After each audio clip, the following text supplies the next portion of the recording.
英國文豪狄更斯講過：呢個係最好嘅時代，亦都係最壞嘅時代。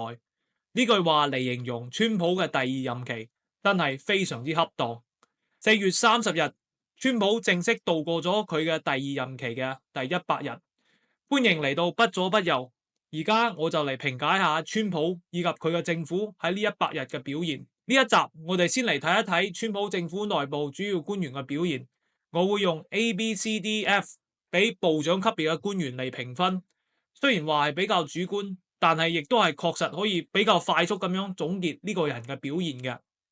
首先要講明嘅就係馬斯克佢唔屬於部長級別嘅官員，而且我哋喺之前好多次節目已經講過佢啦，所以就唔再贅述。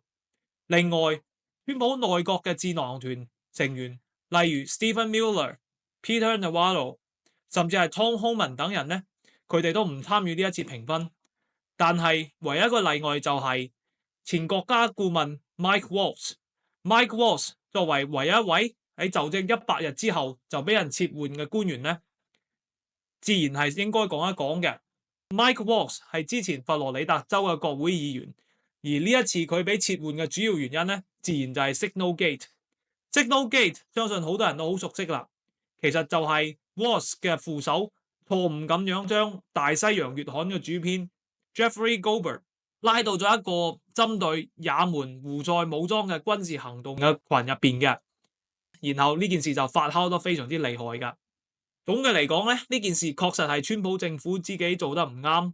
而且亦都係目前咧對川普政府影響最大嘅負面消息之一。咁作為第一責任人 Waltz 自然就應該攞個 F 嘅評分啦。咁我哋下一個要集中嘅對象咧，就係美國嘅聯邦執法同埋情報機構。咁我哋當然最出名嘅就係 FBI 啦。而家嘅 FBI 局長 Kash Patel 係川普嘅鐵桿盟友。佢咧俾人認為咧係真正嘅擦鞋仔，因為喺佢未上任之前咧，佢寫咗一本公仔書叫《Plot Against the King》，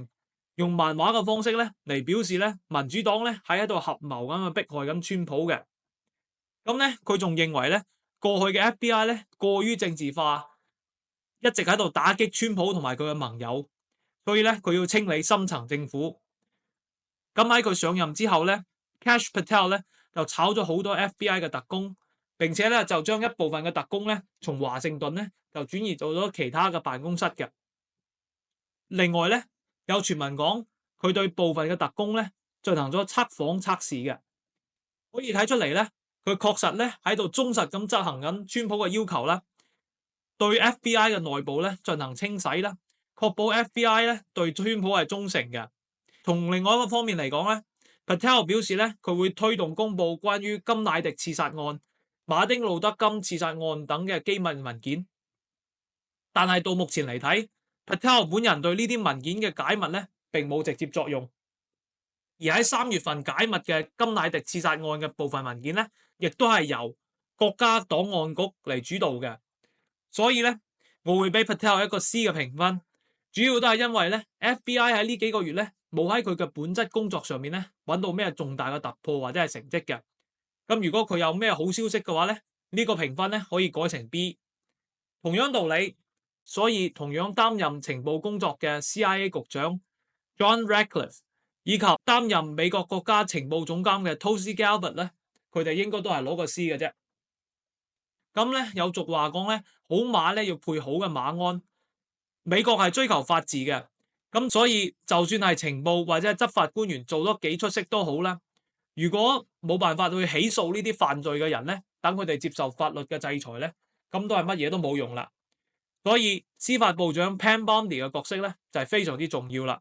Pam Bondi 咧係佛羅里達州嘅前任檢察總長，咁本來咧司法部長呢個位咧佢唔係佢嘅，但係由於咧川普未上任之前佢提名嘅前眾議員 Matt Gaetz 咧有好大嘅醜聞。所以 Pam Bondi 咧先有機會嚟擔任司法部長嘅。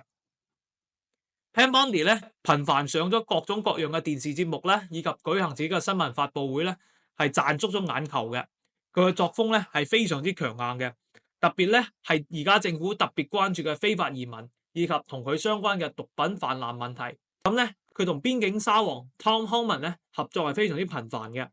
咁除咗咧加大對犯罪嘅非法移民啊、黑幫分子以及販毒集團嘅打擊力度之外咧，佢仲對多個庇護城市同埋庇護州咧提起咗訴訟嘅，包括咗紐約州、伊利諾伊州同埋科羅拉多州嘅。佢仲威脅話咧要停止對所有庇護城市嘅聯邦資金嘅發放嘅。另外，佢仲告咗緬因州，主要係因為緬因州嘅州長咧唔願意將變性嘅女人咧逐出女子嘅運動嘅。咁當然啦 ，Pam Bondi 咧同 Kash Patel 一樣，清理司法部內部嘅人員咧動作都係非常之狠辣嘅。咁咧，對於我哋啲老百姓嚟講咧，司法部咧最重要嘅工作咧就係打擊犯罪、維持治安嘅。咁咧，雖然話咧 Bondi 佢下屬嘅司法部咧各種撩事鬥非嘅，引起咗好大好多唔同嘅地方嘅爭議，但係咧佢哋喺最關鍵嘅非法移民咧同埋治安問題咧上面係表現咗唔錯嘅。但係咧司法部咧喺一啲細節上面咧表現係唔好嘅。之前我哋睇到上一集話 Stephen Miller 咧被迫係舌戰群儒咧，就係因為咧司法部咧犯咗個文書錯誤，俾人捉住咗痛腳，俾人質疑話呢一位非法移民係咪應該去遣返到薩爾瓦多嘅。咁另外咧 Pam Bondi 咧就一直話咧佢會公布 Epstein File， 亦即係愛潑斯坦嘅檔案，但係而家都未有咩突破性嘅進展嘅，所以咧有加分亦都扣分，所以最後俾個 B 嘅。咁咧同樣道理啦，國土安全部嘅部長 Kristi Noem 咧亦都係攞個 B 嘅。如果你中意我嘅評論同埋節目嘅話咧，請大家點讚、訂閱、留言同埋分享，等 YouTube 說法咧幫助我哋嘅節目俾更多人睇到，希望大家支持啦。咁好啦，我哋翻嚟講完咗移民嘅相關問題咧，我哋就要睇下美國而家真正嘅支柱，美軍嘅大 boss 國防部長 Pete Hegseth。咁相信好多人咧對 Pete Hegseth 咧都有所聽聞嘅，而且咧佢聽到嘅大部分都係負面嘅消息。咁咧呢度咧我就唔講佢嘅背景，但係就事論事嚟講咧，我認為佢做得唔好嘅。咁佢作為一個軍銜唔係好高嘅退役軍人啦，以及咧佢從來冇真正咁做過參謀長嘅人嚟講咧，佢應該將精力咧集中喺美軍身上，保證咧美軍嘅訓練冇問題啦，同美軍嘅總參謀部咧做好參與全球各種衝突，包括有可能發生嘅台海戰爭嘅預案同埋推演啦。但係呢啲嘢咧，我唔睇出嚟佢做得到嘅。美軍喺佢上任之後咧，至少出現咗6件嘅重大事故，海陸空三軍都有份嘅，包括咧有幾部戰鬥機咧係墜毀啦、墮海啦，甚至咧有航母咧就直接撞咗船嘅。咁更加嚴重嘅就係咧1月29日喺華盛頓嘅上空，黑鷹嘅直升機咧同埋民航客機咧直接相撞，造成咗多人死亡嘅。咁呢啲事咧，對於軍隊嘅整體士氣咧，都係重大嘅打擊嘅，甚至咧會讓敵人，特別係中國咧，覺得係有機可乘嘅。咁另外一方面嚟講，如果 Mike Waltz 係 Signalgate 嘅第一責任人咧，咁咧 Hegseth 咧就係第二責任人啦。佢喺佢嘅 Signal 嘅群入邊咧，又講咗好多同軍事行動相關嘅消息嘅。雖然佢夾硬講咧，呢啲唔係機密消息，但係佢講嘅一定係好多敏感嘅消息。佢咁大嗱嗱咁直接講出嚟咧，絕對係要扣分嘅。更弊嘅就係咧，佢喺上個月咧先至啱啱咧炒咗佢多名國防部嘅幕僚嘅，包括自己嘅第一助手。咁咧呢啲講明咧，唔單止佢本人咧敏感度係唔夠嘅，而且佢身邊咧都有內鬼嘅。另外，作為國防部長咧，佢講嘢咧似乎又唔係好識講。喺2月份第一次對北約盟友發表講話嘅時候咧，佢直接就話，佢認為咧烏克蘭加入北約咧係不切實際嘅。雖然話呢個理論咧係冇問題嘅，但係咧又一次引起咗強烈嘅反彈，並且川普本人都要嚟補鑊，所以咧佢最後亦都出去澄清嘅。咁咧真係好令人懷疑咧，佢有冇真係諗好咗先至講嘢？咁當然對盟友以及烏克蘭嘅態度咧，並唔係佢一個人嘅問題，但係佢呢啲有時候唔經大腦嘅講嘢咧，佢一樣要孭鑊嘅。咁當然啦，川普要求佢做嘅嘢咧，佢確實亦都有做。佢有削減開支、反對 DEI、反對變性人咧進入軍隊等等。但係同其他嘅部長比起嚟咧，人哋都有做嘅喎。點解你嘅爭議又比人多咁多咧？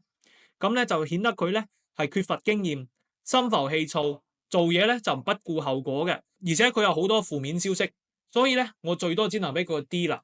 而家睇嚟咧，佢有可能咧會係 Waltz 後面第二位咧俾撤換嘅人員嘅。咁我哋知道咧，外交係軍事上嘅延續，咁咧，所以我哋而家嚟睇睇美國上實際嘅外交部部長國務卿盧比奧嘅表現。嗱，唔好意思，講錯，係要睇一睇外交部長兼臨時 USAID 領導兼臨時國家安全顧問嘅國務卿盧比奧。佢作為唯一位喺參議院獲得全票通過嘅官員咧，佢嘅工作咧確實係得到咗大部分人嘅肯定嘅。佢非常之勤勉嘅，咁咧一時咧佢要去中美洲咧講移民嘅問題，順便咧去巴拿馬去搞運河嘅問題。咁轉下眼咧就要到沙特咧同俄羅斯嚟談判俄烏戰爭嘅問題。咁然後後面咧亦都肯定要繼續同伊朗咧講佢自己嘅核問題嘅。另外咧佢仲要講到我哋第一集就要提起嘅 USAID 啦，以及我哋前幾集先講到嘅撤銷反以色列活動嘅學生簽證嘅問題啦，